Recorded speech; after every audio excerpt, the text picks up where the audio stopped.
ಎಲ್ಲ ವೀಕ್ಷಕ ಬಂಧುಗಳಿಗೆ ನಮಸ್ಕಾರ. ಮನೆಯ ವಾಸ್ತು ಆರೋಗ್ಯ ಅಂತಕ್ಕಂಥ ಲೆಕ್ಕಾಚಾರದಲ್ಲಿ ಇವತ್ತು ಮನೆಯಿಂದನೇ ಹಲವಾರು ವಿಧಿವಿಧಾನಗಳಿಂದ ನಮಗೆ ಅನಾರೋಗ್ಯ ಸಂಭವ ಆಗುತ್ತೆ ಅಂತಂದರೆ ಅದಕ್ಕೆ ಹಲವಾರು ಉದಾಹರಣೆಗಳನ್ನು ನಿಮಗೆ ಕೊಡ್ತಾ ಬಂದ್ವಿ. ನಿನ್ನೆ ಕೂಡ ನಾವು ಫರ್ನಿಚರ್ಗಳನ್ನ ಜೋಡಿಸಿದ್ವಿ, ಮನೇಲಿ ಎಲ್ಲೆಲ್ಲಿರಬೇಕು ಏನಂತ. ಇವತ್ತು ನಡವಳಿಕೆ ಅಂತಂದ್ರೆ ಏನು? ನಾವು ಜೀವನದಲ್ಲಿ ಇರತಕ್ಕಂತಹ ಬಹಳ ಅತ್ಯಮೂಲವಾಗಿರ್ತಕ್ಕಂತಹ ನಡವಳಿಕೆ, ಆ ನಡವಳಿಕೆಯಲ್ಲಿರ್ತಕ್ಕಂಥ ಮೌಲ್ಯ, ಆ ನಡವಳಿಕೆಯಲ್ಲಿರ್ತಕ್ಕಂತಹ ಆತ್ಮಗೌರವ, ಆ ನಡವಳಿಕೆಯಲ್ಲಿರ್ತಕ್ಕಂತಹ ಒಂದು ಪಾಸಿಟಿವ್ ಎನರ್ಜಿ ಇವತ್ತು ನಮ್ಮ ತನವನ್ನು ಉಳಿಸ್ಕೊಂಡು ಹೋಗೋ ಜೊತೆಗೆ, ನಮ್ಮ ಪರಿಸರವನ್ನು ಸ್ವಚ್ಛವಾಗಿ ಇಟ್ಕೊಳ್ಳೋ ಜೊತೆಗೆ, ನಮ್ಮನ್ನು ಆರೋಗ್ಯಕ್ಕೆ ಸಂಬಂಧಪಟ್ಟಂಥ ಲೆಕ್ಕಾಚಾರದಲ್ಲಿ ನಮ್ಮನ್ನು ಕೊಂಡೊಯ್ತಿದೆ ಅಂತಂದರೆ ಇದನ್ನು ಅನುಭವಿಸಿರೋ ಮಾತ್ರ ಗೊತ್ತು, ಎಲ್ಲರೂ ಗೊತ್ತಾಗಲ್ಲ. ಏನದು ನಡವಳಿಕೆ? ಯಾವ ರೀತಿ ನಮ್ಮ ನಡವಳಿಕೆ ಮಾಡಬೇಕು? ವಾಸ್ತುಶಾಸ್ತ್ರ ರೀತಿ ನಾವು ಯಾವ ರೀತಿಯಾದಂಥ ನಡವಳಿಕೆಯನ್ನು ಬಳಸ್ಕೊಂಡ್ರೆ ನಾವು ಆರೋಗ್ಯಕರವಾಗಿರ್ತಕ್ಕಂಥ ಜೀವನವನ್ನು ಮಾಡ್ಬೋದು ಅನ್ನೋದಕ್ಕೆ ಒಂದೇ ಒಂದು ಮೂಲ ಉದಾಹರಣೆ ಅಂದರೆ ಜೀವಜಲ ಅಂದರೆ ಏನು? ಒಂದು ಮನೆಗೆ ನೀರು ಎಷ್ಟು ಅವಶ್ಯಕ, ಒಬ್ಬ ಮನುಷ್ಯನಿಗೆ ನೀರು ಎಷ್ಟು ಅವಶ್ಯಕ ಅಂತಕ್ಕಂಥದ್ದು ಅದನ್ನು ಮತ್ತೇನು ಹೇಳೋ ಅವಶ್ಯಕತೆ ಇಲ್ಲ. ಜಲವಿಲ್ಲದೆ ಪ್ರಾಣವೇ ಇಲ್ಲ. ಆದರೆ ಆ ಜಲವನ್ನು ಉಪಯೋಗ ಮಾಡ್ತಕ್ಕಂಥ ಲೆಕ್ಕಾಚಾರದಲ್ಲಿ ಇವತ್ತು ನಾನಾ ರೀತಿಯಾಗಿರ್ತಕ್ಕಂಥ ತಪ್ಪುಗಳನ್ನು ನಾವು ಮಾಡ್ತಿದ್ದೀವಿ ಅಂತಂದರೆ ಇದು ನಿಮಗೆ ಗೊತ್ತಿದೆ, ಆದರೂ ಗೊತ್ತಿಲ್ಲದಂಗೆ ನಟನೆ ಮಾಡ್ಕೊಂಡು ಹೋಗ್ತಿರ್ತೀರ. ಇದು ಕರ್ಮಫಲವೋ ಗ್ರಹಚಾರವೋ ಅಥವಾ ಇದನ್ನು ಅನುಭವಿಸ್ಬೇಕು ಅಂತ ತಿಳ್ಕೊಂಡಿದ್ರೆ ಗೊತ್ತಿಲ್ಲ. ಆದರೂ ಕೂಡ ಇನ್ಮೇಲಾದರೂ ಈ ಕಾರ್ಯಕ್ರಮ ನೋಡ್ತಾ ತಿದ್ಕೊಳ್ಳೋ ಮನಸ್ಥಿತಿಗೆ ಬಂದರೆ ನಾವು ಈ ಕಾರ್ಯಕ್ರಮ ಮಾಡ್ತಿದ್ದಕ್ಕೆ ಸಾರ್ಥಕ ಆಗುತ್ತೆ.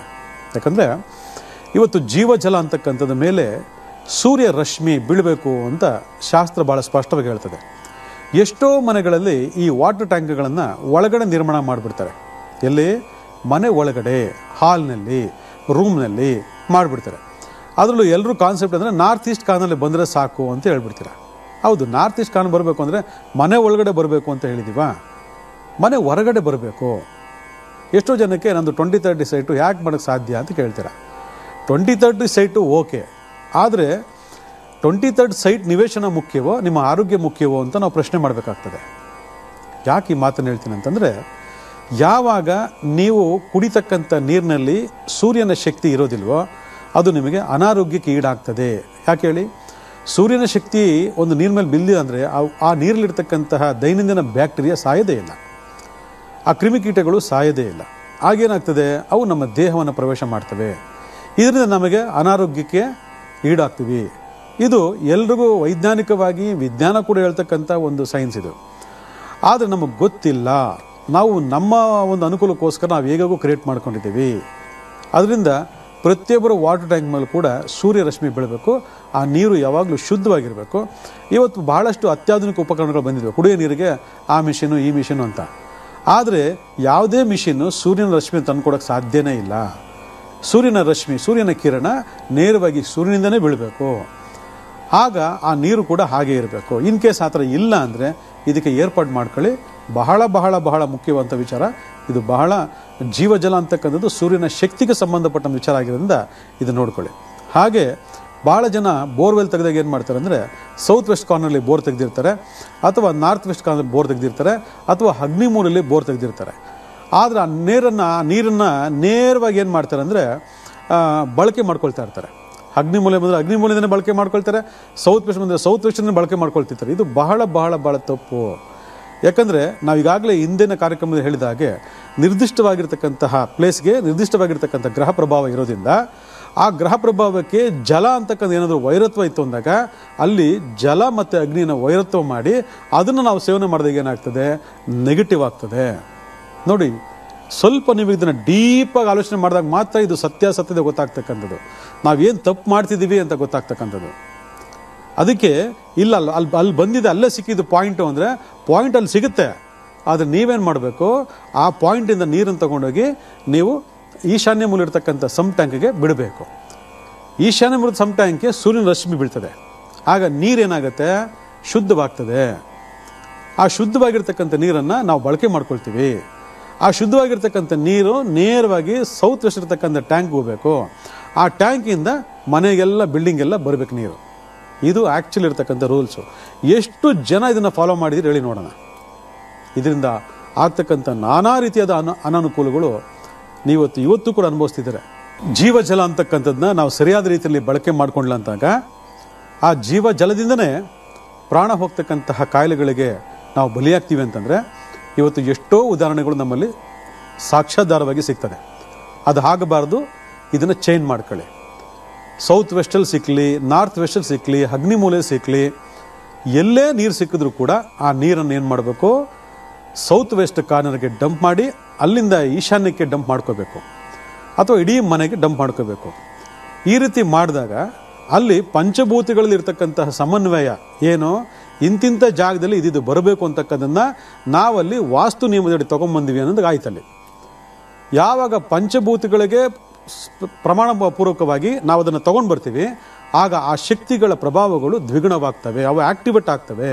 ಇದರಿಂದ ಅಲ್ಲಿ ಸಮತೋಲನ ಸ್ಥಿತಿ ಸ್ಟಾರ್ಟ್ ಆಗ್ತದೆ, ಒಂದು ಪಾಸಿಟಿವ್ ಎನರ್ಜಿ ಶುರು ಆಗ್ತದೆ. ಇದು ಗಮನದಲ್ಲಿ ಬರಲಿ, ಇದನ್ನು ಮಾಡ್ಕೊಳ್ಳಿ. ಸುಮ್ಮನೆ ಯಾರು ಮಾಡಿದ್ದಲ್ಲ ಇದನ್ನು. ಇದಾಯ್ತಲ್ವಾ. ನೆಕ್ಸ್ಟ್ ಇನ್ನೊಂದೇನಪ್ಪ ಅಂದರೆ, ಅಗ್ನಿ ಮೂಲಿನಲ್ಲೇ ಅಡುಗೆ ಮಾಡಬೇಕು, ಅದು ಅಗ್ನಿ ತತ್ವ ಅಂತಕ್ಕಂಥ ಎಲ್ಲರೂ ಗೊತ್ತಿರತಕ್ಕಂಥ ವಿಚಾರ. ಆದರೆ ಅಲ್ಲಿ ಏನು ಮಾಡ್ತೀರಾ, ನಾವು ಮಾಡ್ತಕ್ಕಂಥ ಅಡುಗೆಗೆ ಸೂರ್ಯನ ರಶ್ಮಿ, ಸೂರ್ಯನ ಕಿರಣ ಆ ಅಡುಗೆಗೆ ಬೀಳಬೇಕು ಅನ್ನೋದ್ರ ಬಗ್ಗೆ ವೇದಶಾಸ್ತ್ರಗಳು ಕೂಡ ಭಾಳ ಸ್ಪಷ್ಟವಾಗಿ ಹೇಳ್ತವೆ. ಇವತ್ತು ಎಷ್ಟು ಜನ ಆ ಜಾಗದಲ್ಲಿ ಒಂದು ಕಿಟಕಿ ಮಾಡ್ತೀರಾ, ಆ ಕಿಟಕಿನ ಕ್ಲೋಸ್ ಮಾಡಿಬಿಡ್ತೀರಾ. ಹೌದಲ್ವ ನಮ್ಮ ಎಷ್ಟೋ ಜನ ಮಾಡ್ತಾರೆ, ಕ್ಲೋಸ್ ಮಾಡಿಬಿಡ್ತೀರಾ. ಆ ಸೂರ್ಯ ರಶ್ಮಿ ಬರುವಂಥ ಒಂದು ಸಂದರ್ಭನೇ ತಪ್ಪಿಸ್ಬಿಡ್ತೀರಾ. ಪ್ರತಿಯೊಂದು ಅಡುಗೆನಲ್ಲೂ ಕೂಡ ಆ ಸೂರ್ಯ ರಶ್ಮಿ ಬೀಳ್ತಕ್ಕಂಥ ಲೆಕ್ಕಾಚಾರಣಾಗ ಅಲ್ಲಿರ್ತಕ್ಕಂತಹ ಬ್ಯಾಕ್ಟೀರಿಯಾಗಳು ಕೂಡ ನಾಶ ಆಗುತ್ತೆ ಅನ್ನೋದು ಇವತ್ತು ವಿಜ್ಞಾನ ಕೂಡ ಸಾಬೀತು ಮಾಡಿದೆ.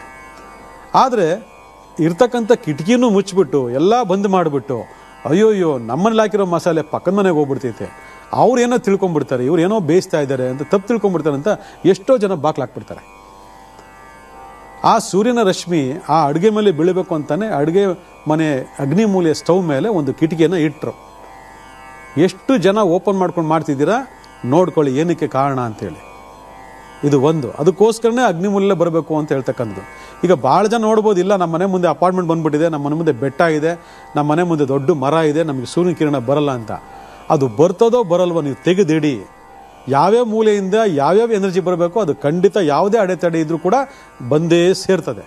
ಇದು ಸೃಷ್ಟಿ ನಿಯಮ. ಯಾಕಂದರೆ ಭೂಮಿ ಸುತ್ತಾ ಇದೆ, ಭೂಮಿ ನಿಂತಿಲ್ಲ, ನಿಮಗೆ ಬರಲ್ಲ ನಾವು ಬಾಗ್ಲಾಕೊಂಡ್ಬಿಡ್ತೀವಿ ಅಂತ. ಭೂಮಿ ಸುತ್ತಾ ಇರೋದ್ರಿಂದ ಆಯಾ ದಿಕ್ಕಿನ ಎನರ್ಜಿ ಖಂಡಿತವಾಗಿ ಆ ಪಾಸಾಗೋ ಟೈಮಲ್ಲಿ ಬಂದೇ ಬರ್ತದೆ. ನಮ್ಮ ಕೆಲಸ ಏನು, ಪ್ರಕೃತಿ ದತ್ತವಾಗಿ ಬಾಳ್ವೆ ಮಾಡ್ತಕ್ಕಂಥದ್ದು, ಅದರ ನಿಯಮಗಳನ್ನು ಅಳವಡಿಸ್ಕೊಳ್ತಕ್ಕಂಥದ್ದು. ಇದನ್ನು ಮಾಡ್ಕೊಳ್ಳಿ. ಇನ್ನೂ ಒಂದು, ಭಾಳಷ್ಟು ಜನ ಬೆಳಗ್ಗೆ ಎದ್ದು ಹೊರಗಡೆ ರಂಗೋಲಿ ಹಾಕ್ತಿರೋ ಅಥವಾ ತಾರಿಸ್ತಿರೋ ಬಿಡ್ತಿರೋ ಅದೆಲ್ಲ ಮರ್ತೋಗಿದೆ ಬಿಡಿ. ಬೆಳಗ್ಗೆ ಬಾಗ್ಲು ಹಾಕ್ಬಿಟ್ಟ ಅಂದರೆ ಯಜಮಾನ್ರನ್ನ ಮನೆ ಆಫೀಸಿಗೆ ಕಳಿಸ್ಬಿಟ್ಟು ಅಥವಾ ಸ್ಕೂಲ್ಗೆ ಕಳಿಸ್ಬಿಟ್ಟು ಸಂಜೆವರೆಗೂ ಬಾಗಿಲು ತೆಗಿಯಲ್ಲ. ಕಿಟಕಿ ಬಾಗಿಲು ಎಲ್ಲ ಹಾಕೊಡೋದು, ಒಳಗಡೆ ಅದು ಏನು ಮಾಡ್ತಿದ್ರೋ ಗೊತ್ತಿಲ್ಲ. ಆ ಒಳಗಡೆ ಆ ಬಿಸಿ ಗಾಳಿ, ಆ ಕಲ್ಮಶವಾಗಿರ್ತಕ್ಕಂಥ ಗಾಳಿ ಅದು ಎಲ್ಲಿ ಹೊರಗಡೆ ಹೋಗ್ತದೆ, ಯಾವುದ್ಯಾವುದೋ ದುರ್ನಾಥಗಳು, ಯಾವುದೊಂದು ಸುಗಂಧ ದ್ರವ್ಯಗಳು ಎಲ್ಲಿ ಆಚೆ ಹೋಗುತ್ತಿಲ್ಲ, ಅದಲ್ಲೇ ರೊಟೇಟ್ ಆಗ್ತಿರಲ್ವ. ಮನೆ ಒಳಗಡೆ ಸೂರ್ಯನ ಕಿರಣಗಳು ಮನೆ ಒಳಗಡೆ ಬೀಳಬೇಕು ಅನ್ನೋದಕ್ಕೋಸ್ಕರನೇ ಆವತ್ತಿನ ಕಾಲದಲ್ಲಿ ನಾರ್ತ್ ಈಸ್ಟು ಮತ್ತು ಈಸ್ಟಲ್ಲಿ ಡೋರ್ ಇಟ್ಕೊಳ್ಳಿ ಅಂತ ಹೇಳಿತ್ತು. ಇವತ್ತಿರ್ಬೋದು, ಇಲ್ಲ ನಮ್ಮಲ್ಲಿ ಜಾಗ ಇಲ್ಲ, ನಮ್ಗೆ ಆ ಫೇಸ್ ಇರ್ತಕ್ಕಂಥ ಸೈಟ್ ಸಿಕ್ಕಲಿಲ್ಲ, ನಮ್ಗೆ ಆಗಲಿಲ್ಲ ಅಂತ ನೀವು ಹೇಳ್ಬೋದು. ಅಟ್ಲೀಸ್ಟ್ ನೀವು ಕಿಟಕಿಯಾರ ತೆಗೆದು ಬಿಡ್ಬೋದಲ್ವ. ಹೊರಗಡೆಯಿಂದ ಬರ್ತಕ್ಕಂತಹ ಆ ಸೂರ್ಯನ ಕಿರಣದ ರಶ್ಮಿ ಯಾವುದೋ ಒಂದು ಟೈಮ್ ಮನೇಲಿ ಪ್ರವೇಶ ಮಾಡ್ತದ, ಅಥವಾ ಶುದ್ಧವಾದ ಗಾಳಿ ಮನೆಯೊಳಗಡೆ ಬರ್ತದ. ಆ ಶುದ್ಧವಾದ ಗಾಳಿನ ನೀವು ಸೇವನೆ ಮಾಡ್ಬೋದಾ, ನಿಮಗೆ ಆರೋಗ್ಯ ಚೆನ್ನಾಗಿರ್ತದ. ಇಲ್ಲ ನಮ್ಮ ಬೆಂಗಳೂರು ಸಿಟಿನಲ್ಲಿ ಶುದ್ಧವಾದ ಗಾಳಿ ಇಲ್ಲ ಅಂದರೆ ಎಲ್ಲ ಟೈಮಲ್ಲಿ ಏನು ತೊಂದರೆ ಏನಿಲ್ಲ. ಕೆಲವು ಸಂದರ್ಭದಲ್ಲಿ ಇದಾವೆ, ಇಲ್ಲ ಅಂತ ಹೇಳಲ್ಲ ನಾನು. ಆದರೆ ಎಲ್ಲ ಏರಿಯಾಗಳಲ್ಲಿ ಎಲ್ಲ ಗಲ್ಲಿಗಳಲ್ಲಿ ಕೂಡ ಕೆಟ್ಟ ಗಾಳಿ ಅಂತ ಯಾವುದು ಬರ್ತಾ ಇಲ್ಲ. ನಾವು ಮಾಡ್ಕೊತಾ ಇದ್ದೀವಿ. ಏನು, ಬೆಳಗಿನ ಸಿಂದಾಗ ಒಂದು ಚೀರಿ ಹೊರಗಡೆಯಿಂದ ಗಾಳಿ ಒಳಗಡೆ ಬರಬಾರ್ದು. ಅದರಲ್ಲಿ ಈ ಕರೋನಾ ಬಂದಂತೂ ಎಲ್ಲ ಬಂದ್ ಮಾಡಿ ಇಟ್ಬಿಟ್ಟಿದ್ದೀರ. ಹಂಗೆ ಬಹಳ ಬಹಳ ಬಹಳ ಬಹಳ ತಪ್ಪು. ಕರೋನಾ ಏನು ಕಿಲೋಮೀಟರ್ ಗಟ್ಟಲೆ ಪ್ರವೇಶ ಮಾಡಿ ನಿಮ್ಮ ಮನೆಯೊಳಗಡೆ ಬಂದ್ಬಿಡಲ್ಲ. ಅದಕ್ಕೊಂದು ಡಿಸ್ಟೆನ್ಸ್ ಇರ್ತದೆ. ಆ ಡಿಸ್ಟೆನ್ಸ್ನಲ್ಲಿ ಒಬ್ಬರಿಂದೊಬ್ಬರಿಗೆ ಪ್ರಸಾರ ಆಗ್ತದೆ. ಎಲ್ರಿಗೂ ಕರೋನಾ ಏನು ಬರಲ್ಲ. ಹಂಗೆಲ್ಲ ಬಂದಾಗ ಏನೇನೋ ಹೋಗ್ಬಿಡ್ಬೇಕಾಯ್ತು ಪ್ರಪಂಚ. ಈ ಬಾಗಿಲಿನ ಕಿಟಕಿಗಳನ್ನು ತೆಗೆದಿಟ್ಟು ಶುದ್ಧವಾದ ಗಾಳಿ ಮನೆಯೊಳಗಡೆ ಬರೋ ಥರ ಮಾಡಿದಾಗ ನಮಗೆ ಆರೋಗ್ಯ ಚೆನ್ನಾಗಾಗ್ತದೆ. ಮಕ್ಕಳ ಆರೋಗ್ಯ, ದೊಡ್ಡವರ ಆರೋಗ್ಯ. ಯಾಕಂದ್ರೆ ವಯಸ್ಸಾದವರೆಲ್ಲ ಪಾಪ ಇರ್ತಾರೆ, ಅವರೆಲ್ಲೂ ಆಚೆ ಹೋಗಲು ಏನಾಗಲ್ಲ. ನೀವು ಅವ್ರನ್ನೂ ಕೂಡ ಹಾಕ್ಬಿಟ್ಟು ಬಂದ್ ಮಾಡಿಬಿಟ್ರೆ ಅವ್ರಿಗೆ ಶುದ್ಧವಾದ ಗಾಳಿ ಎಲ್ಲಿ ಸಿಗಬೇಕು, ಶುದ್ಧವಾದ ಆಮ್ಲಜನಕ ಎಲ್ಲಿಂದ ಸಿಗಬೇಕು ಹೇಳಿ ನೋಡೋಣ. ಅದರಿಂದ ಈ ತಪ್ಪುಗಳನ್ನು ಕೂಡ ನಾವು ಸರಿ ಮಾಡ್ಕೋಬೇಕು. ನೆಕ್ಸ್ಟು ಇನ್ನೊಂದು ಕಾರಣ, ಇವತ್ತು ಭಾಳ ಜನ ಯಾರಾದರೂ ಮನೆಯಲ್ಲಿ ರೋಗಿಷ್ಠರು ಅಥವಾ ಏನಾದರೂ ಕಾಯಿಲೆ ಬಿದ್ದೋಗಿದ್ರು ಅಂತಂದರೆ ಅವ್ನು ಯಾವುದೋ ಒಂದು ರೂಮಿಗೆ ಕೂಡ ಹಾಕ್ಬಿಟ್ಟು ಸ್ವಚ್ಛನೇ ಮಾಡೋದಿಲ್ಲ. ಕೆಲವರು ತಿರಸ್ಕಾರ, ತಂದೆ ತಾಯಿನೂ ತಿರಸ್ಕಾರ ಕೆಲವು ಮಕ್ಕಳುಗಳಿಗೆ. ಎತ್ತು ಒತ್ತು ಸಾಕಿ ಸಲವಿ ದೊಡ್ಡವ್ರು ಮಾಡಿ ರೆಕ್ಕೆ ಬರೋವರೆಗೂ ಅವ್ರು ಕಾಪಾಡಿರ್ತಾರೆ ನಿಮ್ಮನ್ನು. ರೆಕ್ಕೆ ಬಂದ ತಕ್ಷಣ ಅವ್ರಿಗೆ ಏನೋ ಒಂದು ತೊಂದರೆ ಆಗಿ ಗ್ರಾಚಾರ ತೊಂದರೆ ಆಗಿ ಅವ್ರ ಮೂಲೆ ಕೂತ್ಕೊಂಡ್ಬಿಟ್ರೆ ಅವ್ರಿಗೇನೋ ಡ್ಯೂಟಿ ಮಾಡೋ ಥರ ಏನೋ ಒಂದು ಔಷಧಿನೋ ಮಾತನ್ನು ತಂದ್ಕೊಂಡು ಬಿಸಾಕ್ಬಿಟ್ಟ ಅಂತಂದರೆ ಆ ಕಡೆ ತಲೆನೇ ಇಡಲ್ಲ. ಎಷ್ಟೋ ದಿನಗಳನ್ನ ಆ ರೂಮ್ಗಳನ್ನ ಕ್ಲೀನೇ ಮಾಡೋದಿಲ್ಲ. ಅವ್ರದ್ದು ಅದೇ ಮಾತ್ರೆ, ಅದೇ ಔಷಧಿ, ಅದೇ ಟಾನಿಕ್ಕು, ಅದೇ ಇಂಜೆಕ್ಷನು ಅಲ್ಲಲ್ಲೇ ಚಲ್ಲಾಪಿಲಿ ಬಿದ್ದಿರ್ತದೆ. ಆ ಮನುಷ್ಯ ಚೇತರಿಸ್ಕೋಬೇಕಾದ್ರೆ ಹೆಂಗೆ ಚೇತರಿಸ್ಕೊತಾನೆ ಹೇಳಿ ನೋಡೋಣ. ಆ ಮನೆಯೊಳಗಡೆ ಎಂಟ್ರಿ ಆಯಿತು ಅಂದರೆ ನಾವು ಯಾವುದನ್ನ ಹಾಸ್ಪಿಟ್ಲ್ ಒಳಗಡೆ ಬಂದ್ಬಿಟ್ವಾ, ಈ ಥರ ಒಂದು ವಾಸನೆ ಬರ್ತಾ ಇದೆಯಲ್ಲ ಅಂದರೆ ಹಾಸ್ಪಿಟಲ್ದು ಒಂದು ಸ್ಮೆಲ್ ಇರ್ತದೆ, ನಿಮಗೆಲ್ಲ ಗೊತ್ತಿರೋದು, ನೀವು ಹೇಳೋ ಅವಶ್ಯಕತೆ ಇಲ್ಲ. ಆ ಸ್ಮೆಲ್ಲು ಆ ಮನೆಯೊಳಗೆ ಹೋದಾಗ ಆಟೋಮೆಟಿಕಲಿ ಬರೋಕ್ಕೆ ಶುರು ಆಗ್ತದೆ. ಈ ರೀತಿ ಬಂದ ಸಂದರ್ಭದಲ್ಲಿ ಆ ವ್ಯಕ್ತಿ ನೋಡೋ ಸಂದರ್ಭದಲ್ಲಿ ನಾವು ಚೆನ್ನಾಗಿರ್ತಕ್ಕಂಥವ್ರು ಕೂಡ ಹೇಗೆ ಬಾಳೆ ಮಾಡೋಕ್ಕೆ ಸಾಧ್ಯ? ಆ ನೆಗೆಟಿವ್ ಎನರ್ಜಿ ನಮ್ಗೆ ಹೊಡಿತಾನೇ ಇರ್ತದಲ್ವಾ. ಈ ರೀತಿ ಪರಿಸರವನ್ನು ಸೃಷ್ಟಿ ಮಾಡ್ಕೊಳ್ಳೋದು ಯಾಕೆ? ಕಾಯಿಲೆ ಯಾರಿಗೂ ಬರಲೇಬಾರ್ದ? ಬಂದರೆ ಅದು ಅಸಹ್ಯನ? ಅದನ್ನು ತಿರಸ್ಕಾರ ಮಾಡಬೇಕಾ ನಾವು? ಅವ್ರು ನಮ್ಮ ತಂದೆ ತಾಯಿ ಅಲ್ವಾ, ನಮ್ಮ ಜನ್ಮ ಕೊಟ್ಟವ್ರಲ್ಲ, ನಮ್ಮ ಸಾಕ್ದವ್ರಲ್ವಾ, ಅಥವಾ ನಮ್ಮ ಒಡ ಹುಟ್ಟಿದವ್ರಲ್ವಾ? ಯಾರಿಗೋ ಒಂದು ಕಾಯಿಲೆ ಬಂತು ಅನ್ನೋ ತಿರಸ್ಕಾರ ಮಾಡೋದಲ್ಲ, ಅವರನ್ನು ಆರೈಕೆ ಮಾಡಬೇಕು. ಅವ್ರು ಇರೋದಕ್ಕೆ ನಾವು ಭೂಮಿ ಬಂದಿದ್ದೀವಿ. ಅವ್ರು ಕೆಟ್ಟೋರೋ ಒಳ್ಳೆಯವರೋ, ಆಸ್ತಿ ಕೊಟ್ಟಿದ್ದಾರೋ ಕೊಟ್ಟಿಲ್ವೋ, ಒಡವೆ ಕೊಟ್ಟಿದ್ದಾರೋ ಕೊಟ್ಟಿಲ್ವೋ, ಅಥವಾ ನಮಗೆ ಬೈದಿದ್ದಾರೋ, ಅಥವಾ ಏನಾದರೂ ನಮಗೆ ಅವಮಾನ ಮಾಡಿರಲಿ, ಅದನ್ನು ಯಾವುದು ಮನಸ್ಸಿಗೆ ಹಾಕೊಳ್ಳದೆ ನಾವು ಅವರ ಆರೈಕೆಯನ್ನು ಆರೋಗ್ಯಪೂರ್ಣವಾಗಿ ಮಾಡಿದ ಸಂದರ್ಭದಲ್ಲಿ ಅದು ಆ ಪುಣ್ಯ ಕಾರ್ಯ ಎಷ್ಟು ಮಟ್ಟಿಗೆ ನಿಮ್ಮನ್ನು ಕಾಪಾಡುತ್ತದೆ, ನಿಮ್ಮನ್ನು ನಿಮ್ಮ ಮಕ್ಕಳು ಕಾಪಾಡ್ತದೆ. ಇನ್ ಕೇಸ್ ಅವ್ರು ಅಲ್ಲೇ ನರಳಿ ಹೋಗ್ಬಿಟ್ರು ಅನ್ಕೊಳ್ಳಿ, ಆ ಆತ್ಮ ಎಲ್ಲಿರ್ತದೆ ಗೊತ್ತಾ? ಅಲ್ಲೇ ಇರ್ತದೆ. ಯಾಕಂದರೆ ಪುಣ್ಯಾತ್ಮರು ಆ ಆರೈಕೆ ಮಾಡಬೇಕಾದ್ರೆ ತಿರಸ್ಕಾರ ಮಾಡಿರ್ತಾರೆ, ಸತ್ಮೇಲೂ ಅದಕ್ಕೆ ಆತ್ಮಕ್ಕೆ ಮೋಕ್ಷ ಕೊಟ್ಟಿರಲ್ಲ. ಆ ಅಕಾಲ ಮೃತ್ಯುವಾಗಿರ್ತಕ್ಕಂಥ ಆತ್ಮ ಅಲ್ಲೇ ಇರ್ತದೆ. ಅದು ಯಾವ ರೋಗ ನರಳಿರ್ತದೆ ಅದೇ ರೋಗ ಇವ್ರಿಗೆ ಬರ್ತದೆ. ಯಾರಿಗೆ ಮನೇಲಿ ತಿರಸ್ಕಾರ ಮಾಡಿದ್ರಲ್ಲ ಅವ್ರಿಗೆ 100% ಬರ್ತದೆ. ಬರ್ದಿಟ್ಕೊಳ್ಳಿ, ಇವತ್ತು ಹೇಳ್ತಾ ಇದ್ದೀನಿ ನಾನು. ಕಾಲಾನಂತರ ಗ್ರಾಚಾರ ಕೇಳಿದಾಗ ಅದು ಇವರನ್ನು ಆವರಿಸ್ಕೊಳ್ತದೆ. ಬದುಕಿದ್ದಾಗೂ ಕಾಟ ಕೊಟ್ಟ, ಸತ್ತ ಮೇಲೂ ಕಾಟ ಕೊಡ್ತಾ ಇದ್ದಾರೆ ಅಂತ ಭಾಳ ಜನ ಮಾತಾಡ್ಕೋತಾರೆ. ಅಂದರೆ ಇದೆಲ್ಲ ತಪ್ಪು ಯಾರ್ದು? ನಾವಾಗ ನಾವೇ ಇಂಥದ್ದೆಲ್ಲ ತೊಂದರೆಗಳನ್ನು ಮಾಡಿಕೊಡ್ತಕ್ಕಂಥ ಸಂದರ್ಭದಲ್ಲಿ ಅದು ಒಂದು ರೀತಿ ನಮಗೆ ತೊಂದರೆ ಕೊಡ್ತಾ ಇದೆ ಅಂತಂದಾಗ ನಾವು ಮೊದಲೇ ಮುನ್ನೆಚ್ಚರಿಕೆ ಮಾಡಿಕೊಂಡು ಅದಕ್ಕೆ ಯಾವ ಕ್ರಮಗಳು ತಗೊಂಡು ಪರಿಸರವನ್ನು ಶುದ್ಧ ಮಾಡ್ಕೋಬೇಕು ಅಂತ ಗೊತ್ತಾಗಲ್ವಾ? ಇವತ್ತು ಹರಡುವ ಕಾಯಿಲೆ ಇದ್ದರೆ, ದೊಡ್ಡವ್ರ ಕಾಯಿಲೆ ಇದ್ದರೆ ಮಕ್ಕಳಿಗೂ ಬರುತ್ತಲ್ವಾ? ಎಲ್ಲರಿಗೂ ಕಾಯಿಲೆ ಬರುತ್ತಲ್ಲ, ಅದೆಲ್ಲ ಸೃಷ್ಟಿ ಮಾಡ್ಕೊಂಡು ಯಾರು ನೀವು? ಎತ್ತವರು ಕಾಯಿಲೆ ಬಂತೇಳಿ ಆಚೆ ಓಡಿಸೋಕ್ಕಾಗುತ್ತೆ? ಅವ್ರನ್ನ ಆರೈಕೆ ಮಾಡಬೇಕು, ಪರಿಶುದ್ಧವಾಗಿರ್ತಕ್ಕಂಥ ವಾತಾವರಣವನ್ನು ಕಲ್ಪಿಸಬೇಕು. ನಮ್ಮ ನಡವಳಿಕೆಗಳೇ ನಮಗೆ ತೊಂದರೆ ತಂದುಕೊಡ್ತಾ ಇದೆ, ಕಾಯಿಲೆಗೆ ತಂದುಕೊಡ್ತಾ ಇದೆ ಅಂದಮೇಲೆ ಅದು ಎಷ್ಟು ಮಟ್ಟ ನಮ್ಗೆ ಕಾರಣ ಆಗುತ್ತೆ ಅಂತಕ್ಕಂಥದ್ದನ್ನ ನಾವು ಆಲೋಚನೆ ಮಾಡಬೇಕು. ಇದು ನಮ್ಮಲ್ಲಿ ಯಾರಿಗೂ ಆಲೋಚನೆ ಇಲ್ಲ. ಮನೆಯಲ್ಲಿರ್ತಕ್ಕಂತಹ ನಮ್ಮ ಹಿರಿಯರು, ನಮ್ಮ ಸಾಕದವರು, ಸಲಹದವರ್ತಕ್ಕಂತಹರು ರೋಗಗ್ರಸ್ತರಾಗಿದ್ದರೆ ಅವ್ರನ್ನ ಪರಿಶುದ್ಧವಾಗಿ ನೋಡಿಕೊಂಡು, ಅವ್ರನ್ನೂ ಪರಿಶುದ್ಧವಾಗಿ ಇಟ್ಕೊಂಡು, ಅವರ ಮಾನಸಿಕ ಬೆಂಬಲವಾಗಿ ಕೊಟ್ಕೊಂಡು, ದೈಹಿಕವಾಗಿರ್ತಕ್ಕಂಥ ಕಾಯಿಲೆಗಳನ್ನು ವಾಸಿ ಮಾಡಿ ಅವರನ್ನು ಒಬ್ಬರು ಮನುಷ್ಯನಾಗಿ ಪರಿವರ್ತನೆ ಮಾಡ್ತಕ್ಕಂಥದ್ದು ಪ್ರತಿಯೊಬ್ಬರ ಆದ್ಯ ಕರ್ತವ್ಯ. ಇದನ್ನು ಅನುಸರಣೆ ಮಾಡ್ತಾ ಬನ್ನಿ. ನಿಮಗೂ ಒಳ್ಳೆಯದಾಗುತ್ತೆ, ನಿಮ್ಮ ಕುಟುಂಬಕ್ಕೂ ಒಳ್ಳೆಯದಾಗುತ್ತೆ, ನಿಮ್ಮ ಮನೆಗೂ ಒಳ್ಳೆಯದಾಗ್ತದೆ. ಇದು ಒಂದು. ಯಾರಾದರೂ ಸೂಸೈಡ್ ಮಾಡ್ಕೊಂಡು ಹೊರಟೋಗಿದ್ರೆ ಅಲ್ಲಿ ಆ ಪ್ರೇತಾತ್ಮ ಬಾಧೆಗಳಿರ್ತದೆ. ಆ ಪ್ರೇತಾತ್ಮ ಬಾಧೆಗಳು ಕಾಲಾನಂತರ ನಮಗೆ ಗೋಚರವಾಗೋ ಅದು ಕೆಲಸ ಮಾಡ್ತಿರ್ತದೆ. ಇದು ಎಷ್ಟೋ ಮನೆಗಳಲ್ಲಿ ಆಗಿರ್ತಕ್ಕಂಥದ್ದು. ಕೆಲವರು ಮಾಟ ಮಾಡಿಸ್ಬಿಟ್ಟಿದ್ದಾರಂತೆ, ಕೆಲವರು ಅನ್ಯ ಪ್ರೇತ ಅಂತ ಕೆಲವರು ಇರ್ತಾರೆ. ಆದರೆ ಆ ಪರ್ಟಿಕ್ಯುಲರ್ ಆಗಿರ್ತಕ್ಕಂತಹ ಒಂದು ಘಟನಾವಳಿಗಳಿಂದ ಅಲ್ಲೊಂದಷ್ಟು ವಾತಾವರಣ ಹದಗೆಟ್ಟಿದ್ರೆ ಅದು ನಮ್ಮ ಮಾನಸಿಕವಾದಂಥ ಲೆಕ್ಕಾಚಾರದ ಮೇಲೆ ಬಹಳ ತೀವ್ರವಂಥ ಒಂದು ಕೆಲಸವನ್ನು ಮಾಡ್ತದೆ. ಇವತ್ತು ಎಷ್ಟೋ ಜನ ಭಯ ಅಂತೇಳಿ ಕೊರೋನಾ ಬಂದಂತೇಳಿ ಹೊರಟೋಗ್ಬಿಟ್ರು, ಯಾವುದು ಭಯದಿಂದ. ಆದರೆ ಈ ಥರ ಭಯ ಈ ಒಂದು ಕುಟುಂಬದಲ್ಲಿ ಉತ್ಪನ್ನ ಆಯಿತು ಅಂತಂದರೆ ಅದು ಎಷ್ಟು ಮಾನಸಿಕವಾದಂಥ ತೊಂದರೆಗಳು ಕೊಟ್ಟು ಅನಾರೋಗ್ಯಕ್ಕೆ ಈಡು ಮಾಡ್ತದೆ ಅಂತಕ್ಕಂಥ ಬಗ್ಗೆ ಗಮನ ಕೊಡಿ. ಅದಕ್ಕೆ ನೀವೇನು ಮಾಡಬೇಕು?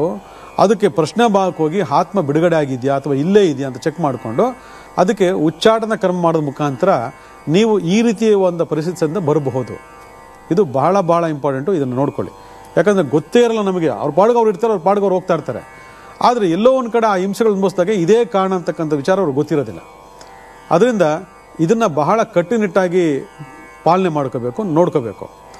ಅದಾದಮೇಲೆ ವಿಶೇಷವಾಗಿ ಮನೆಯಲ್ಲಿ ಕೆಟ್ಟ ಮಾತುಗಳು ಮಾತಾಡ್ತಿದ್ರೆ ಆ ಕೆಟ್ಟ ಮಾತುಗಳನ್ನು ಕೂಡ ನೀವೆಲ್ಲ ಅನಾರೋಗ್ಯಕ್ಕೆ ಈಡಾಗ್ತೀರಂತಂದರೆ ಇದು ನಿಜಾನ ಅಂತ ನೀವು ಕೇಳ್ಬೋದು. ಎಸ್, 100% ನಿಜ. ಯಾಕಂದರೆ ನಮ್ಮ ಮನೆಯಲ್ಲಿ ನಾವು ನೀರು ತುಂಬಿಟ್ಟಿರ್ತೀವಿ. ನೀರಿಗೆ ಎಂಥ ಶಕ್ತಿ ಇದೆ ಅಂತಕ್ಕಂಥದ್ದು ಎಲ್ಲರೂ ಗೊತ್ತಿರ್ತಕ್ಕಂಥದ್ದು. ಆ ಅದ್ಭುತ ಶಕ್ತಿಯ ಮುಂದೆ ನಾವು ಕೆಟ್ಟ ಕೆಟ್ಟ ಮಾತುಗಳನ್ನು ಮಾತಾಡ್ತಿದ್ರೆ ಆ ಜಲ ಅದನ್ನು ಸಂಗ್ರಹ ಮಾಡಿ ಇಟ್ಕೊಳ್ತದೆ, ರಿಸೀವ್ ಮಾಡ್ಕೊಳ್ತದೆ. ನೋಡಿ, ಎಷ್ಟೋ ಜನಕ್ಕೆ ಈ ಸತ್ಯ ಗೊತ್ತಿಲ್ಲ. ಆ ನೀರನ್ನು ಕುಡ್ದಾಗ ನಮಗೇನಾಗ್ತದೆ, ಅದೇ ಕೆಟ್ಟ ಕೆಟ್ಟ ವೈಬ್ರೇಷನ್ಸ್ಗಳು ನಮ್ಮಲ್ಲಿ ಶುರು ಆಗ್ತದೆ. ಅದು ಯಾವುದೋ ಒಂದು ಕಾಲ ಸಂದರ್ಭದಲ್ಲಿ ನೆಗೆಟಿವ್ ಆಗಿ ಅಥವಾ ಪಾಸಿಟಿವ್ ಆಗಿ ಕನ್ವರ್ಟ್ ಆಗ್ತದೆ. ಈಗ ಅನಾರೋಗ್ಯಕ್ಕೆ ಈಡಾಗ್ತಿದ್ದೀವಿ ಅಂತಂದಾಗ ಅದು ನೆಗೆಟಿವ್ ಆಗಿ ಕನ್ವರ್ಟ್ ಆಗಿದೆ ಅಂತ ಅರ್ಥ. ಅದರಿಂದ ಕೆಟ್ಟ ಮಾತುಗಳನ್ನ ಮಾತಾಡಬೇಡಿ, ವಾದಯೋಧನ ಮಾಡಬೇಡಿ, ಗಲಾಟೆಗಳನ್ನು ಮಾಡಬೇಡಿ, ನಿಮ್ಮ ಇಷ್ಟ ಬಂದಂಥ ಸಂಸ್ಕಾರಗಳನ್ನು ಅಲ್ಲಿ ಎಲ್ಲೂ ಏರಬೇಡಿ ಅಂತಕ್ಕಂಥದ್ದು ಈ ಒಂದು ಲೆಕ್ಕಾಚಾರದ ಒಂದು ತಾತ್ಪರ್ಯ. ಯಾಕಂದರೆ ನಾವು ಏನು ಮಾಡ್ತಿದ್ದೀವಿ ಏನು ಮಾಡ್ತಿಲ್ಲ ಅನ್ನೋದಕ್ಕಿಂತ ನಮ್ಮ ನಡವಳಿಕೆಗಳು ನಮಗೆ ಹೇಗೆ ವಿಭಿನ್ನವಾಗಿ ನಮ್ಮ ಕೆಲಸ ಮಾಡ್ತಿದ್ವಿ ಅಂತಕ್ಕಂಥದ್ದು ವೆರಿ ವೆರಿ ಇಂಪಾರ್ಟೆಂಟು. ಇದನ್ನು ನೋಡ್ಕೊಳ್ಳಿ. ಈ ಸಂದರ್ಭದಲ್ಲಿ ಯಾವುದೋ ಒಂದು ಮನೆಗೆ ಯಾವುದೋ ಒಂದು ನಾಗ ಸರ್ಪ ಬಂತು ಅಂದ್ಕೊಳ್ಳಿ, ಅದು ನಾಗನಡಿಗೋ ಮತ್ತೊಂದಕ್ಕೋ. ನಾನು ಯಾಕಂದರೆ ಭೂಮಿ ಸಂಬಂಧಪಟ್ಟ ವಿಚಾರದಲ್ಲಿ ಇದನ್ನು ನಾನು ಮಾತಾಡಿದ್ದೀನಿ. ಈಗ ಯಾವುದೋ ಸಂದರ್ಭದಲ್ಲಿ ಬಂತು ಅಂದ್ಕೊಳ್ಳಿ, ನಿಮ್ಗೆ ಗೊತ್ತಿಲ್ಲ, ಮನೆ ಕಟ್ಟಿದ್ದೀರಾ, ಮಠ ಕಟ್ಟಿದ್ದೀರಾ, ಅವಾಗ ಏನೂ ತೊಂದರೆ ಇಲ್ಲ. ಈಗ ಸರ್ಪ ಬಂತು ಅಂದ್ಕೊಳ್ಳಿ. ಸರ್ಪ ಬಂದರೆ ಯಾವುದೇ ಕಾರಣಕ್ಕೂ ಮುಟ್ಟಬಾರ್ದು, ಅದು ಜೀವಹಾನಿ ಯಾವುದೇ ಕಾರಣಕ್ಕೆ ಮಾಡಬಾರ್ದು. ಅದನ್ನು ಯಾರಾದರೂ ಕರೆಸಿ ಇಡಿಸಿ ಹೊರಗಡೆ ಬಿಡಬೇಕು. ಇವತ್ತು ಭಾಳ ಜನ ಏನು ಮಾಡ್ತಿದ್ರು ಅಂತಂದರೆ, ಆ ಬಂದ ಸಂದರ್ಭದಲ್ಲಿ ಆ ಮನೆಯಲ್ಲೇ ಅದನ್ನು ಹೊಡೆದು ಬಿಡೋದು ಸಾಯಿಸಿ, ಇವತ್ತು ಆ ನಾಗಪ್ರೇತ ಅಂತಕ್ಕಂಥದ್ದು ಇಡೀ ಮನೆಯನ್ನು ಆವರಿಸ್ಕೊಂಡಾಗ ಎಂತೆಂಥ ರೋಗ ರುಜಿನಗಳು ಕಾಯಿಲೆಗಳು ಬರ್ತದೆ ಅಂತಂದರೆ ಅದು ಅನುಭವಿಸಿರ್ತಕ್ಕಂಥ ವ್ಯಕ್ತಿಗಳಿಗೆ ಅದು ಗೊತ್ತು. ಈ ಥರ ನಾವು ಹೇಳಿದಾಗ ಎಸ್ ನಾವು ಇಂಥದ್ದೊಂದು ತಪ್ಪು ಮಾಡಿದ್ದೀವಿ, ಆ ತಪ್ಪಿಂದ ನಮಗೆ ಹಲವಾರು ಸಮಸ್ಯೆಗಳು ಅನುಭವಿಸ್ತಾ ಇದ್ದೀವಿ ಅಂತಂದರೆ ಜಾಗೃತಿ ಹೊಂದಬೇಕು. ಸುಮ್ಮನೆ ಯಾವ ನಾಗನೂ ನಿಮ್ಮ ಮನೆಗೆ ಬರುವುದಿಲ್ಲ. ಇದನ್ನು ಅರ್ಥ ಮಾಡ್ಕೊಳ್ಳಿ. ಅದಕ್ಕೆ ಕಾರಣ ಇದ್ರೇ ಬರೋದು. ಅದು ಒಂದು ಇಂಡಿಕೇಶನ್, ಅದು ಒಂದು ಸ್ಪಷ್ಟವಾದಂಥ ಸೂಚನೆ. ಆ ಸೂಚನೆ, ಆ ಇಂಡಿಕೇಶನ್ ಏನು, ಅದು ಒಳ್ಳೇದು ಹೇಳಕ್ಕೆ ಬಂದಿದೆಯಾ ಕೆಟ್ಟದ್ದು ಹೇಳಕ್ಕೆ ಬಂದಿದೆಯಾ ತಿಳ್ಕೊಳ್ಳಿ. ಅದನ್ನೇ ಒಡೆದು ಬಡ್ದು ಕೊಂದು ಆ ಕರ್ಮನೂ ಕೂಡ ಕಟ್ಕೊಳಕ್ಕೆ ಹೋಗಬೇಡಿ. ಇದಿಷ್ಟ ಆಯ್ತಲ್ವಾ? ಇದಾದ ಮೇಲೆ ವಿಶೇಷವಾಗಿ ನಾವು ಯಾವುದಾದ್ರೂ ಒಂದು ಪ್ರಯಾಣ ಓಡಬೇಕು ಅಂತಂದಾಗ ಆ ಪ್ರಯಾಣಕ್ಕೆ ಸೂಕ್ತವಾದಂತಹ ಒಂದು ವಾತಾವರಣವನ್ನು ನಾವು ಕಲ್ಪಿಸ್ಕೋಬೇಕು. ಅದು ಕುಡಿಯೋ ನೀರಾಗಿರ್ಬೋದು, ಅಥವಾ ತಿಂತಕ್ಕಂಥ ಆಹಾರ ಆಗಿರ್ಬೋದು, ಅಥವಾ ಯಾವುದೇ ಆಗಿರ್ಬೋದು, ನಾವು ಅದನ್ನು ಬಳಸ್ಕೋಬೇಕು. ಆದರೆ ಇಲ್ಲಿ ನಾವೇನು ಮಾಡ್ತೀವಿ ಅಂತಂದರೆ, ಸಿಕ್ಕ ಕಡೆಯೆಲ್ಲ ನಾವು ಆಹಾರ ಬನ್ಸೋಕೆ ಹೋಗ್ತೀವಿ. ಯಾರಿಗೆ ಈ ವಾಯುವ್ಯ ಭಾಗದಲ್ಲಿ ಈ ಸಮ್ ಟ್ಯಾಂಕ್ ಇರ್ತದೆ, ಅವ್ರಿಗೆ ಆಗಾಗ ಈ ಆಹಾರದಲ್ಲಿ ವಿಷ ಬೀಳ್ತಾನೇ ಇರ್ತದೆ. ಅದಕ್ಕೆ ಯಾರೋ ಬಂದು ಮದ್ದು ಹಾಕಬೇಕು ಅಂತ ಅರ್ಥ ಇಲ್ಲ, ಅದು ಹಾಕೋದು ಬೇರೆ. ಆದರೆ ನಮಗೆ ನಾವು ಕ್ರಿಯೇಟ್ ಮಾಡ್ತಕ್ಕಂಥ ಈ ಸಂದರ್ಭದಲ್ಲಿ ನಾವು ಎಲ್ಲೇ ಹೊರಗಡೆ ಆಹಾರ ತಿಂದರೂ ಕೂಡ ಅದು ನಮಗೆ ವಿಷವಾಗಿ ಪರಿವರ್ತನೆ ಆಗ್ತದೆ. ಆ ಗ್ರಾಚಾರಗಳು ಅದೇ ಥರ ಇದು ಅದಕ್ಕೆ ಕನೆಕ್ಟಿವಿಟಿ ಆಯಿತು ಅಂದರೆ ನಮಗೆ ಹಲವಾರು ಜೀರ್ಣಾಂಗ ವ್ಯೂಹದ ಸಂಬಂಧಪಟ್ಟಂಥ ತೊಂದರೆಗಳು ನಮ್ಮನ್ನು ಕಾಡ್ತದೆ.